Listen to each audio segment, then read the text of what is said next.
Hi, guys. Welcome back to Sports with Mono and Mono. I'm Jim, and my brother Steve is watching with us. I wish he was sitting next to me doing the show together. But I always have to start off the show with just undying thanks to all the people that check in and call and how's Steve doing and so forth. And it's just been an amazing thing. And he's making progress, and that's all we can hope for at this point, right? That every day becomes a better day, and we look forward to him coming to go and see St. Joe's football in the fall and so forth. And um, but thank you again, everybody, and you guys know who you are, from the Walshes to the Miriams to everybody else in the St. Joe's community. Been thinking about him, and I miss you, brother. I miss you a lot. So it's the 28th day of May, and it's beautiful weather here in New Jersey. Absolutely spectacular weather. Um, and there's a lot of stuff to talk about, but we're going to start off with our monologue, of course, which is sponsored by Coriano Trucking of Summerhill, New York. And, loyal listener from day one, another member of the St. Joe's community that's a dear friend of mine and dear friend of Steven. So thank you, guy.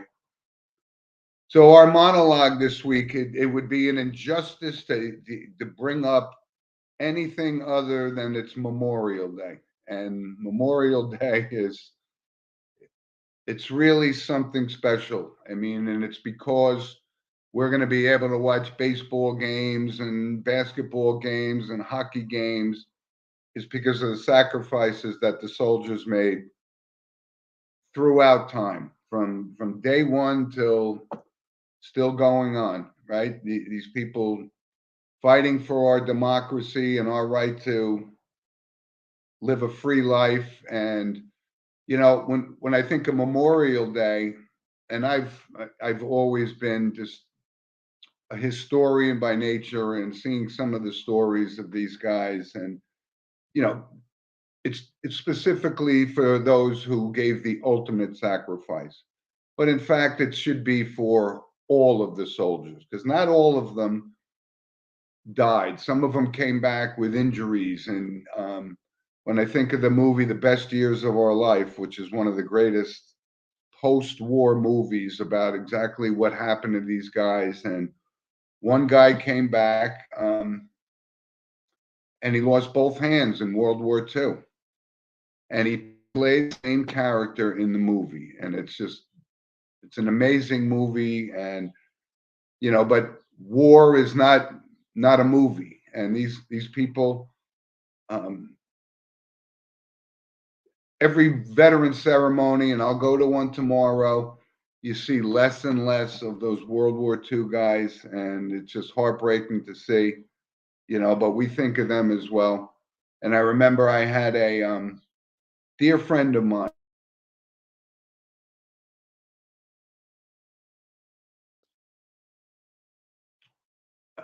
at a lecture, and Beverly, and I'm sorry, and we became friends.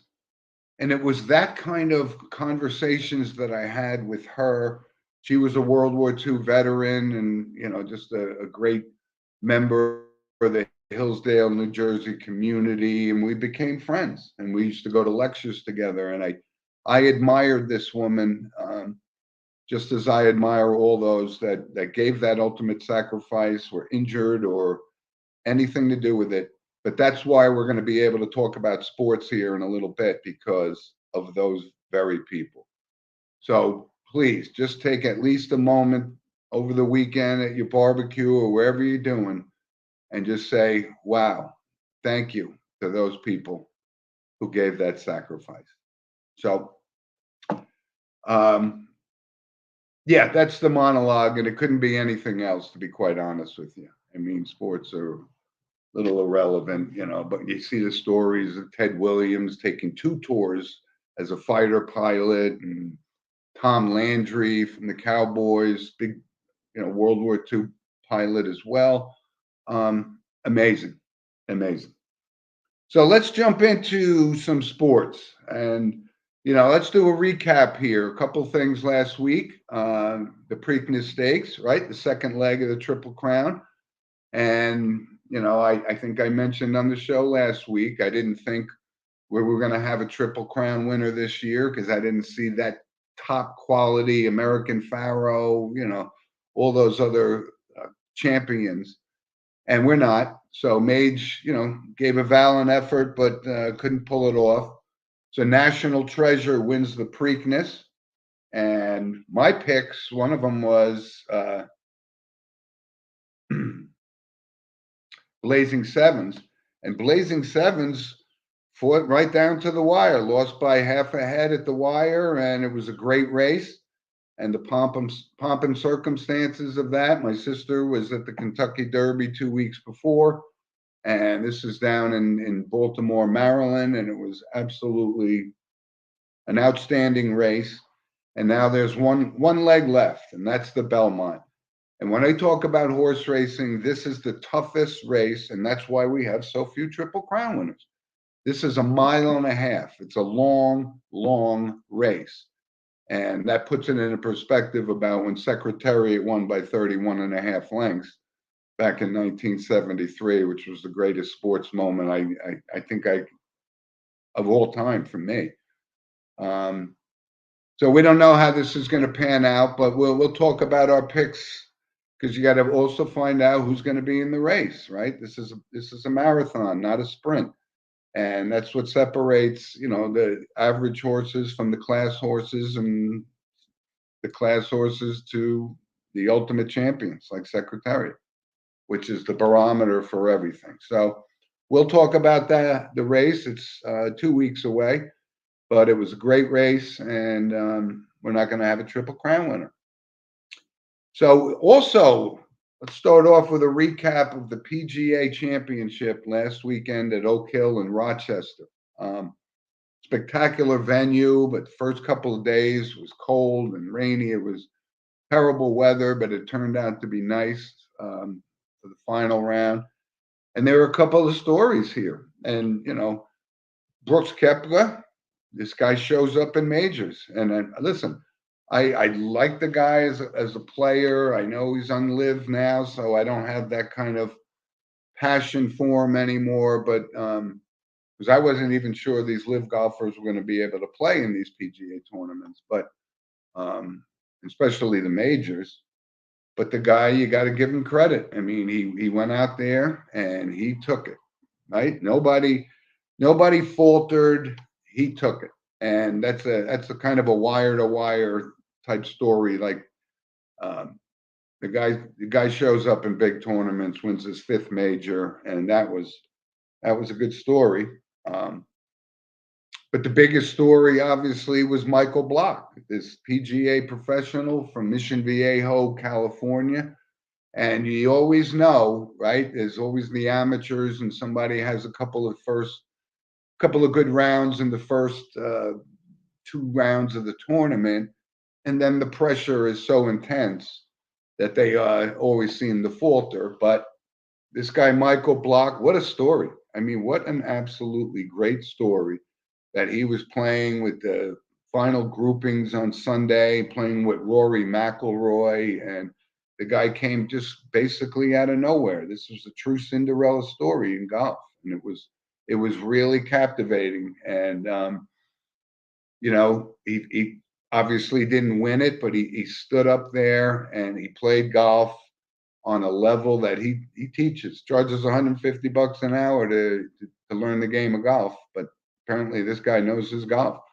So he had the moment of his career, maybe his 15 minutes of fame. We never know. But not only was he playing there and became the crowd favorite, he gets a hole in one. I mean, which is right. I've never had one. Come close. Stevens had a hole in one, believe it or not. But to come on a Sunday at the PGA as a PGA pro, not even considered in the world rankings, was just amazing. It was a great story, and the kid handled it with just grace and class and humble, and it was really great to see. So that's why we watch golf. That's why Sports with Mono and Mono are golf fans. Because you see a story like that not too often, right? With past few years, we've seen Scotty Scheffler develop and John Rahm develop into the two top players maybe in the world. And neither one of them won it because Brooks Koepka took control of it. But Michael Block was there with them from right to the end. And I tip my hat to you, Michael. It was great to see, great for golf, great for just, conversation piece going forward. And it was awesome. One other thing today, it's the Indianapolis 500. And when Steve and I were growing up, we watched the Indianapolis 500 religiously. And, I was looking at the lineup today.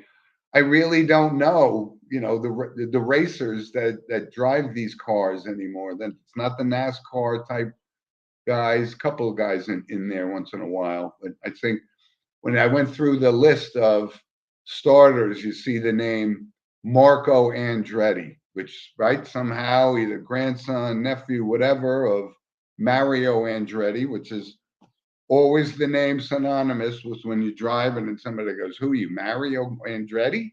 Driving around. So he's there, and another fella, Graham Rahal, right? And Graham Rahal, I guess, would be the grandson or nephew of Bobby Rahal. I think two-time Indy 500. I'm going to have it on in the background, but I just don't know enough about it like we used to when we watched, who was it? Gordon Johncock not only won one, I think he won two Indianapolis 500. So it's a great race. 300,000 people attend this thing. So I don't know. I don't know how you see anything, but it's kind of one of those novelty things you'd like to say, hey, I went and saw the Indianapolis 500. It was pretty cool. I bet it is. So I think who's my pick? Okay, I'll take the easy way out and say Helio Castroneves, right? Who's won it before, probably considered the Mario Andretti of that IndyCar racing. So I pick him, and there's also Scott Dixon, who's another favorite. But like I said, it's a great spectacular. Always run on Sunday and Memorial Day, and hope everybody that's there is having a good time. I'm sure they are. So, Rob, I'm going to jump into the NBA. Couple of things here, right? We know who's going in the West, right? Not a big surprise.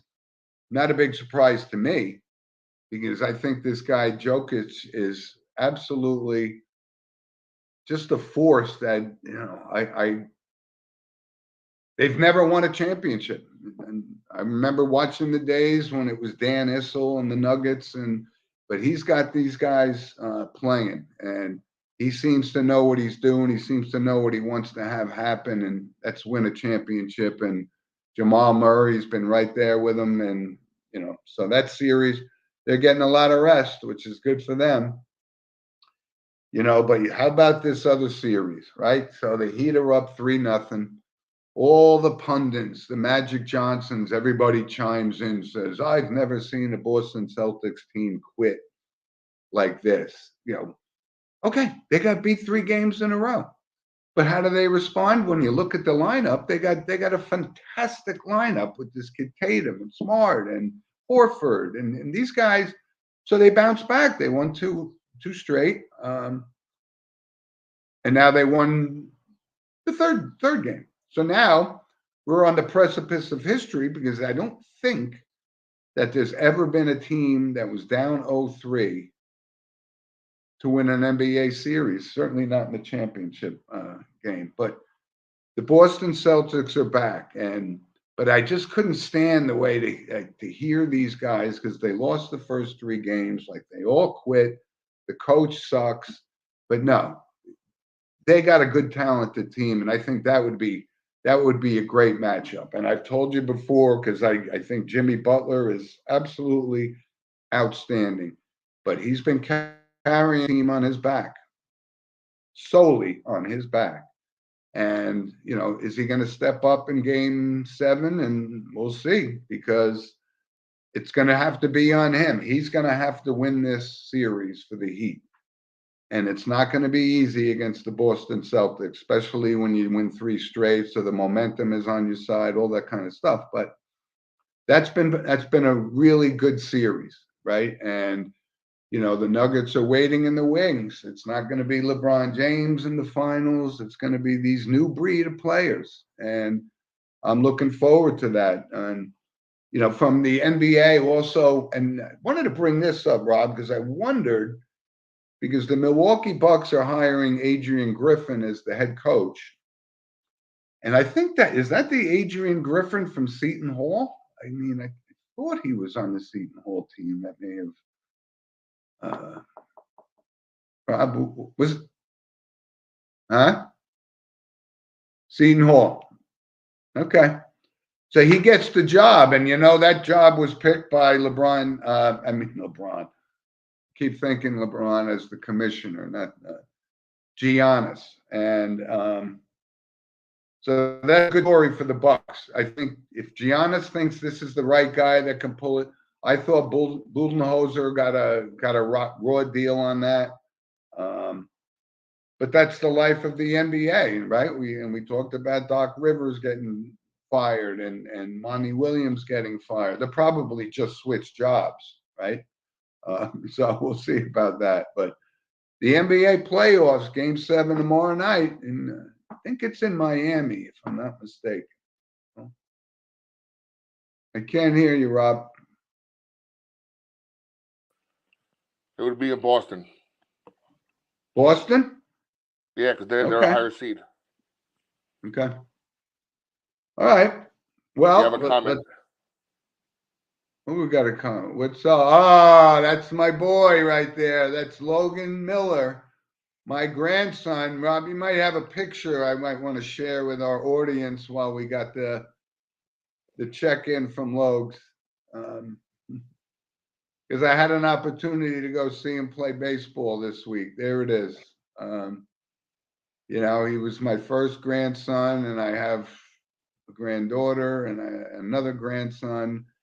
But he was the first, and he's growing into this young man, and he's playing catcher just like his uncle Steve and his grandfather Jim. We were catchers. It's obviously the toughest position on the field, and he seems to be taking it. He really seems to be a polished young man, and I'm so proud of him for developing into this. He's one of those rare throws righty, bats lefty.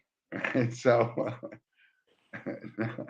but anyway, I got a chance to see him play. He plays down in Chester, New Jersey. And like I said, he's a big Patrick Mahomes fan, big sports guy, just like us. So at some point he could maybe fill in and be a guest host for us.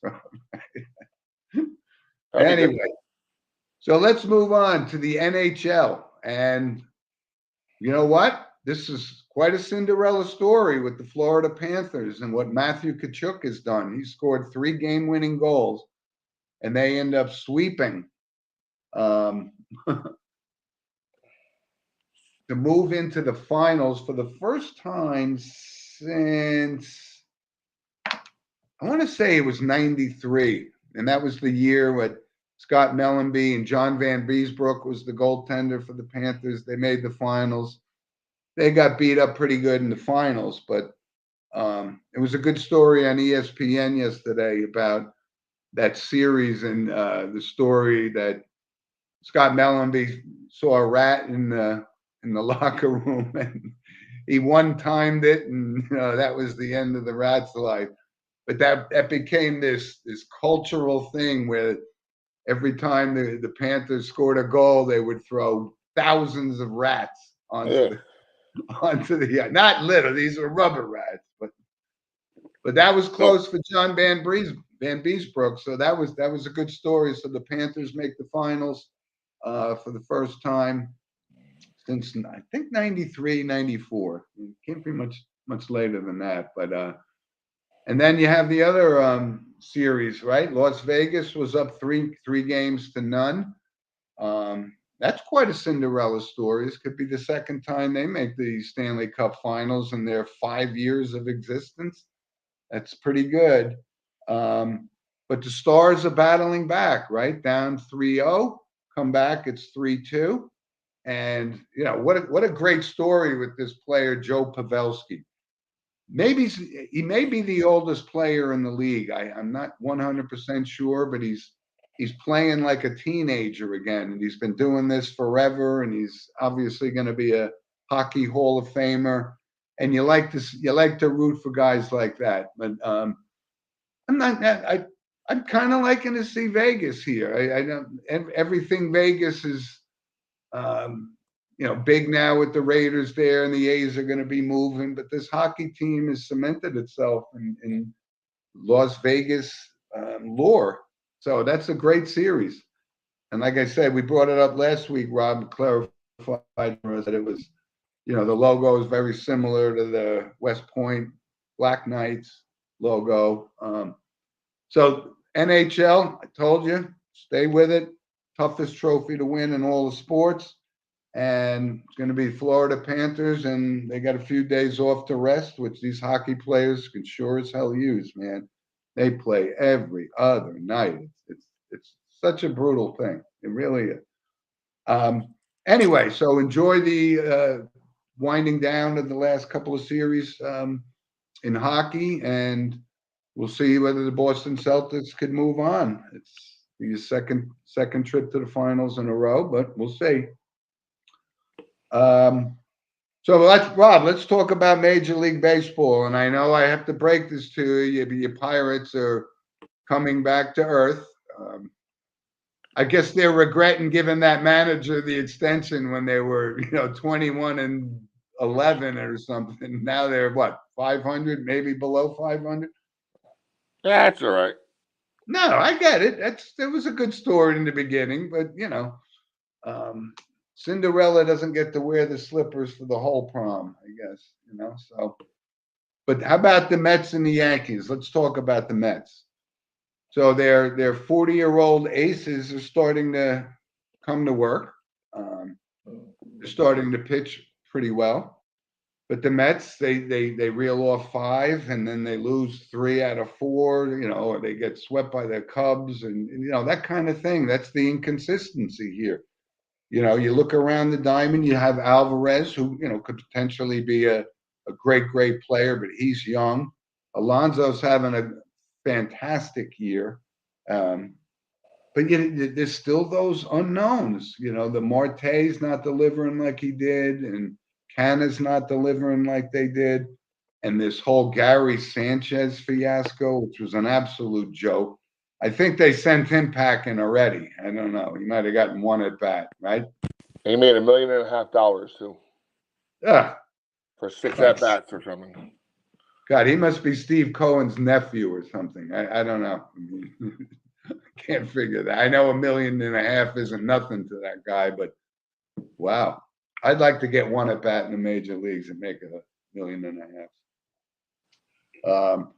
And the Yankees, same kind of situation.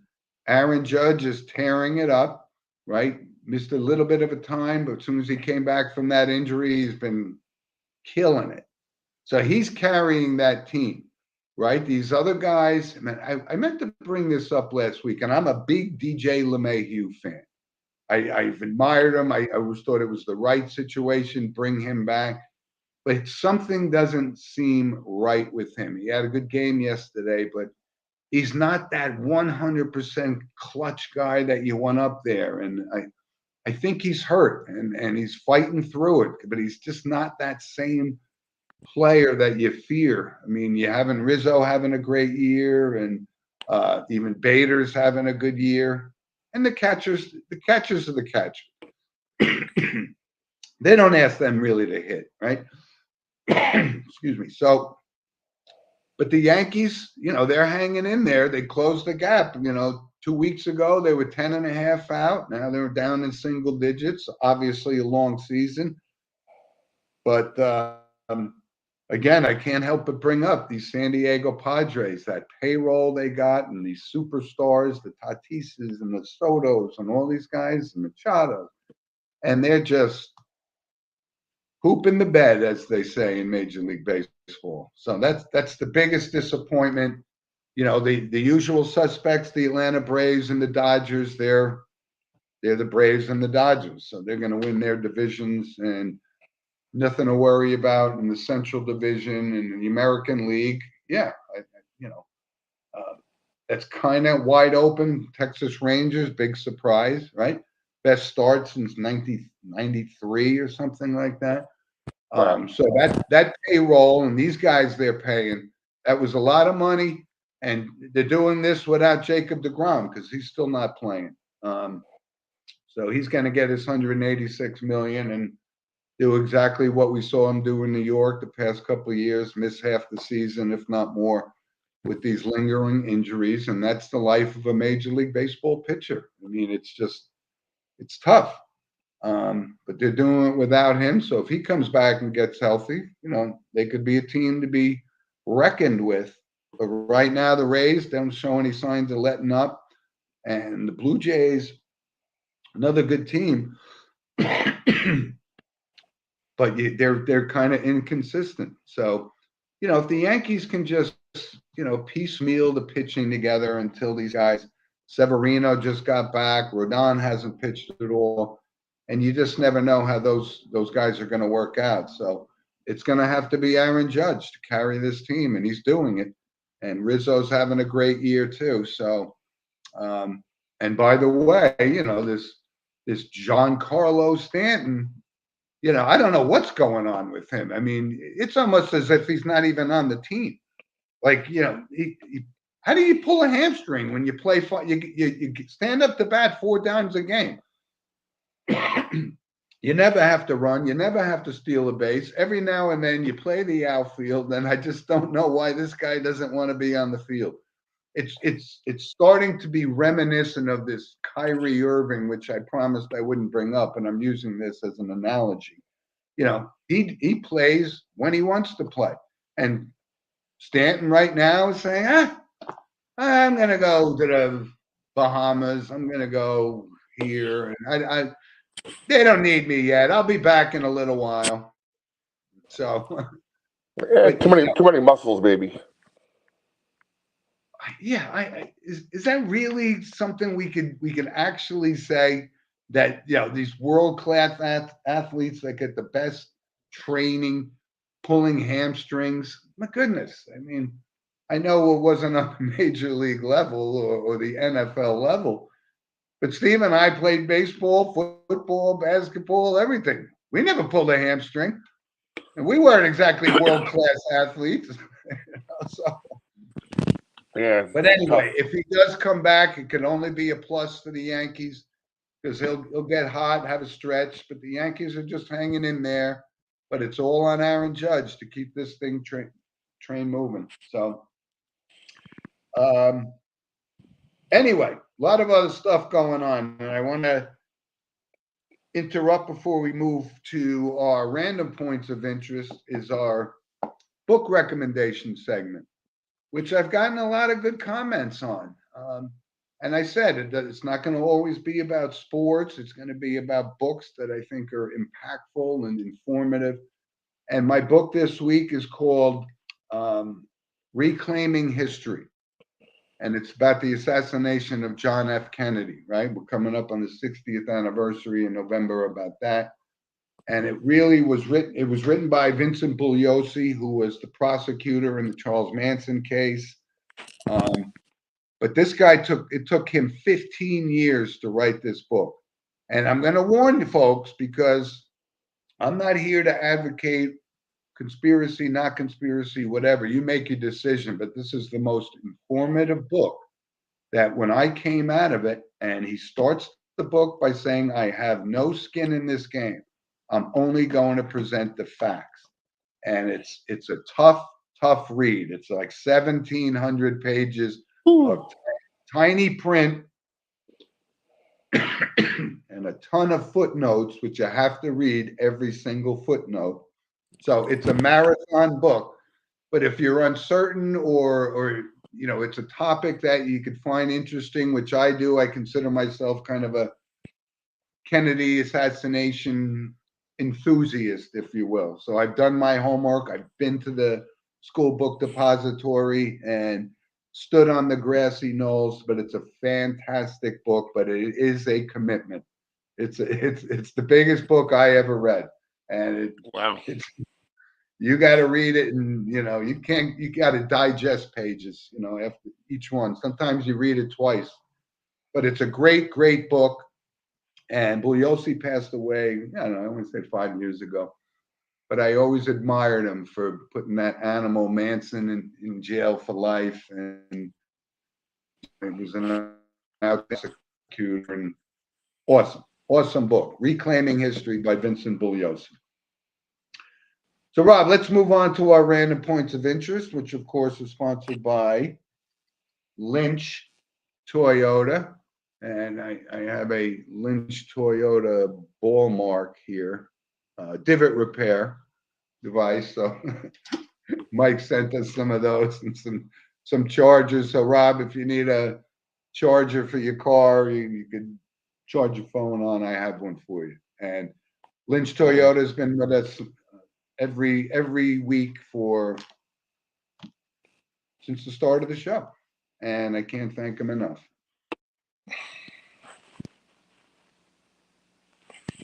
Thanks. Let's finish random of interest. And Anthony, not that I didn't think he was already retired, but I guess officially announced his retirement after 19 seasons. And, you know, my memory of Carmelo Anthony was him winning the national championship, Jim Boeheim's only national championship, as a freshman. But this guy, from an all-time perspective, was one of the purest shooters I can recall. I mean, this kid was a great shooter. And he had a good career with #1 pick and played for, ironically, right, the Denver Nuggets for many years. But he's one of those guys that didn't have, never won a championship in the NBA. And he's of the all-time leading scorers. This was an interesting tidbit. Never won an NBA championship. You got to put guys like Dominique Wilkins, Vince Carter, Alex English, and Alex English was a very good scorer. The Denver Nuggets, as a matter of fact, played a couple other places, but when you put it into perspective, I was like, wow. I thought Vince Carter was on some of those Nets teams that made 2 NBA finals. He was. Right? He was, right? Yeah. So, but never got to carry that Larry O'Brien trophy. So, hey, great career, 19 years, made a ton of money. Retirement should be good for you, Mr. Anthony. Another thing, keep seeing these stories about, you know, the Commanders were tampering with Andrew Luck. And, you know, we hear the names Matt Ryan. He's going into the broadcast booth, but he's not retiring. And we know why, because if he says he's retiring, he wouldn't get paid. And Philip Rivers, like, people are going to sign these guys. I mean, isn't it time to just stop with these recycling of these former great players, right? Well, supposedly Andrew Luck, people have been asking about him. Yeah, but he said, "I'm done. I mean, I can't. I haven't played football in 5 years. What do you think I got left?" Philip Rivers, Philip Rivers never won anything. I mean, he put up big numbers, probably going to the Hall of Fame. But you need him on your team? You know, I mean, enough is enough. I think there's enough young talent out there that time to stop these recycling of these guys. You know, the one guy I keep thinking of is Andy Dalton. I mean, the guy year after year, he goes from team to team, but he's been hanging on. But, you know, at some point, if you haven't won something, don't you have to move on to these guys and give these younger kids? Andy Dalton's still winning, though. I know, but we look and we see this past draft, right? There were 4 stud quarterbacks. This is the way you want to move forward. And yeah, okay, you could sit on the bench like Jordan Love did behind Aaron Rodgers for 3 seasons, and now he's going to take over. But it's time. It's time to give him the chance. The only caveat you can say is that, yeah, you have all these old quarterbacks they want to keep recycling. Well, what about these quarterbacks in like the XFL or USFL who are at least are still playing ball and are in shape? AJ McCarron should be in a camp somewhere. Well, exactly. That just means there's enough young talent out there that we don't have to dig up Phillip Rivers, for God's sakes. Well, especially now because the third quarterback's now allowable this season. So yeah, I don't know what that means. Does he dress? Or yeah, he dresses, but he's not part of the 53-man game roster. Yeah, I didn't know if it was he sat in the locker room with his uniform ready, and after the first guy goes down, he comes in. I didn't know if he was dressing or not.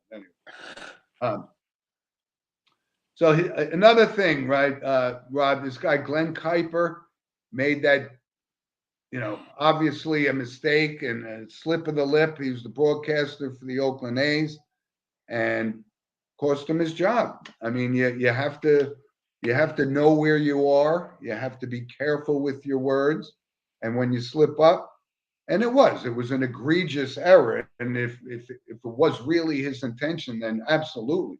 But I think it was a mistake. But I don't know. But it did cost him his job. He was A's broadcaster for 20 years. But the times are different. You have to know where you are and what you're doing.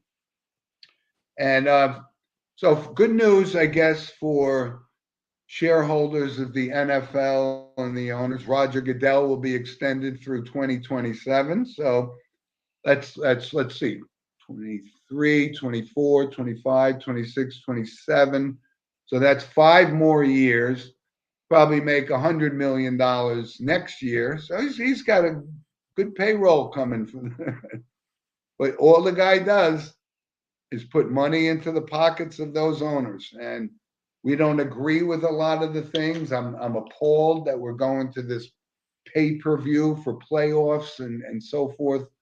But listen, he works for the owners, and they think he's making them enough money that he deserves a trip back. I'm speechless. Take 10% of his salary and put it to the CTE problem of your veterans. Well, that's always been my contention of Roger Goodell, to deny these former players and the CTE guys, which we know is a real thing, right?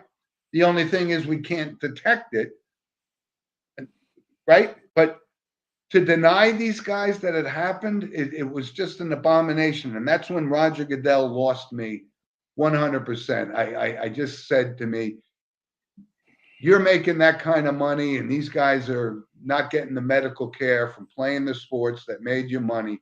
It is a topic that is a black eye on all of the National Football League administrators. If you can't realize this and share that wealth, then you're disgusting. Flat out disgusting. So that is true. Another player from the NFL, Adrian Peterson, says if he's not signed, he's another guy. He hasn't done anything in 4 years. And we need a 40-year-old running back. I mean, when you got Ezekiel Elliott out there, right? He's only probably 33, maybe, tops, right? Who are you going to sign? Whether you like Elliott or not, or he's not the player he once was. Well, Adrian Peterson sure as hell isn't the player that he once was. Well, you had him this week, and you had Le'Veon Bell saying he wants to keep playing. Now, if you had a choice between Adrian Peterson and Le'Veon Bell, I'm going Le'Veon Bell because he's about 5 years younger. I'm going neither. I mean, if you had a gun to your head, you had to choose one. But this is back to our quarterback conversation. We don't need Le'Veon Bell. He hasn't carried the ball in 5 years. Get out of here. I mean, there's 1,000 running backs, like you said, in the USFL or college football, and I don't know. Speaking of college football, Rob, I sent you one other picture. I thought it would be interesting if you could post that before we move off the NFL. Because it's somebody that we've been following very closely. And there he is, our buddy Luke Whippler. And look who's the quarterback behind him. So this is OTAs this week. And, Luke is learning the system, how to become an NFL player, which is not an easy task, but, good for him. Like I said, we were all surprised to the 6th round and so forth, but he's really a smart kid. And I hope he makes the team. I think if nothing else, you don't let a little potential talent like him go. So either he's going to make the team or they're going to keep him because they see the potential. And you can put him on the practice squad. That's a money saver for them, but it lets you retain the rights to a prospect like that. So I'm wishing Luke all the best. And he's at his first training camp, and his locker is right next to Deshaun Watson. And again, my feelings on Deshaun Watson, but I don't care because I do care about him, but I care about the center who's going to be delivering the ball to him. Couple other things, Rob. An odd thing. I mean, I know this name change thing, and today's Memorial Day, and I saw a lot of this. There was a story this morning on CBS Sunday Morning, which I think is a great show, by the way, about their renaming all of the forts and so forth that were named after Confederate generals and so forth. And interesting thing. And then you see George Washington University. They just changed their name from the Colonials, which has been their name since day one, right? Now that seems to be an offensive word. I'm missing something. So they changed their names. They are now known as the George Washington Revolutionaries. What? I swear to God. Colonial is bad? And the reason I bring this up because my nephew Brendan was also the pitching coach at GWU about 10 years ago. So I don't know what's going on anymore. Are the Revs for short? I mean, that's a long word to say. I know. Revolutionaries. It's happening. Not made up. And Rob, I was watching this morning. I saw this, and I don't think I've ever seen this. There was a minor league baseball guy, and I didn't have the volume on, but I saw the highlight. The kid hit like a 400-foot home run, and his bat broke in half. I mean, it's literally his bat split in half, and it went over 400 feet in the minor league. I don't know that I've ever seen that. I think it happened, but I don't recall who it was. But somebody did that once. It might have been McGuire or something, but this guy was as big as McGuire, so that's why. But I thought that was pretty cool. I actually thought it was pretty cool. Anyway, couple of shout outs to my producer Rob, who just had a birthday. Is it today? Thursday. Last Thursday. Last Thursday. Congratulations on your birthday. Thank you so much. Yeah. Thank you. That's absolutely a notable on the show, right? Our producer. So I hope you enjoyed your birthday, right? I did. So Rob, let's go on to our notable passing segment, right? And there's a couple. And I wonder how many people would even know who Cotton Nash is. You know who Cotton Nash is? Charles Cotton Nash. He was a basketball player, and at the time he left the school, he was the University of Kentucky's all-time leading scorer. And, obviously been broken since then, but I have a nephew who just graduated from University of Kentucky, so I know my sister certainly knows who Charles Cotton Nash is. And he went on to become a harness racing owner / breeder, and trainer and so forth. He was 80 years old, but he played for Adolph Rupp, and he went on to play not only in the NBA, he also had a cup of coffee in Major League Baseball. So that was, I thought that Wow. was notable. You know. Wow. Thanks. And another one, Rob, this was, I know our listeners are going to say, who? So I'm going to say the name and then I'll explain it. Fusachi Pegasus. Ring a bell? Right. He was the 2000 Kentucky Derby winning horse. Who was 20? What? Yeah, he was the Kentucky Derby winner in the year 2000. Passed away this week. So we don't all live forever. Horses don't. And I know what's going on at the Kentucky Derby with all that. But he was 26 years old, obviously 23 years today. Right? 3-year-old race. Fusachi Pegasus. And I remember it because I haven't missed the Kentucky Derby since I can remember. How many Anyway, offspring does he have? huh? How many offspring does he have? Oh my God, he must have 1,000.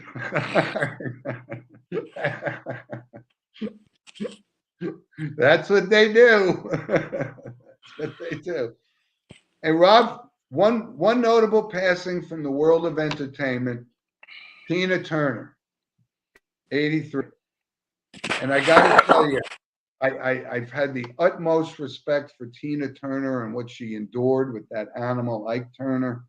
And she made the decision to say, I don't need this kind of crap. I'm talented enough. And she went on and revitalized her career and just an absolutely awesome performer. And Mick Jagger, who doesn't comment on basically anything, said, I loved Tina Turner, and she was quite a musician, and what a career she had.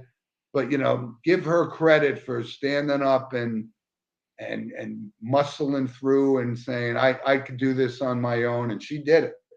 And obviously, she was a MTV star, right? When MTV came out, and that's when her career started to take off. And we knew she was in failing health, lived in Switzerland, but I admired her. A lot of tributes I watched, even one this morning. She was just, that's show business and that's perseverance, and she pulled it off. And I'm absolutely a notable passing worth mentioning.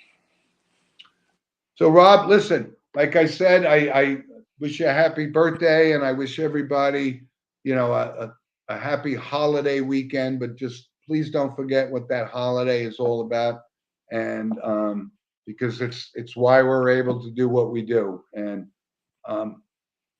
please send us an email. I'd love to hear your thoughts with your book recommendations and so forth. And there was one thing I forgot to mention, because Jim Walsh, who's a loyal listener from Long Island, said, hey, how about a segment on some of the games that we used to play as kids? And my first game, like whether it be Monopoly or whatever, but Steve and I and my brothers played Stratomatic. Do you remember Stratomatic, Rob? What was that? It was a baseball game. And, you roll the dice and, you get a card of each player and the columns. The roll of the dice dictates whether it was a hit and so forth. But we did literally, my brother Christopher was the so-called commissioner of our Stratomatic league, but it was a great novelty game. I know maybe you're a little bit too young to know, but we played so many. We had our neighbor down the street whose father was in some copying business or whatever. He made us stacks and stacks of score sheets for each game. And God, if we had those today, we would be dying. Sounds to me like Dungeons and Dragons for the cool kids. Yeah, but this was big time. And you could send away for teams, but the best team, your best chance of winning in Stratomatic was if you had the 27 Yankees. Oh, right? Almost everything Babe Ruth and Lou Gehrig did. When you roll the dice, it's a double, it's a homer, it's a grand slam. It's great. But Jim, thanks for that recommendation. And I know you remember, Jim, Stratomatic. But it was made of like a little cardboard baseball table, baseball field, and you roll the dice, and the field was like worn out. You could see just from the roll of the dice. That's how many games we played. I thought it was great. So, folks, please send us an email at sportswithmano@gmail.com. Rob, I know you have a busy day. And again, thanks to everybody for thoughts for Steve. And we'll see you back here next week. Sounds good. Thank you, Rob. Enjoy your day, kid. Thank you too, buddy.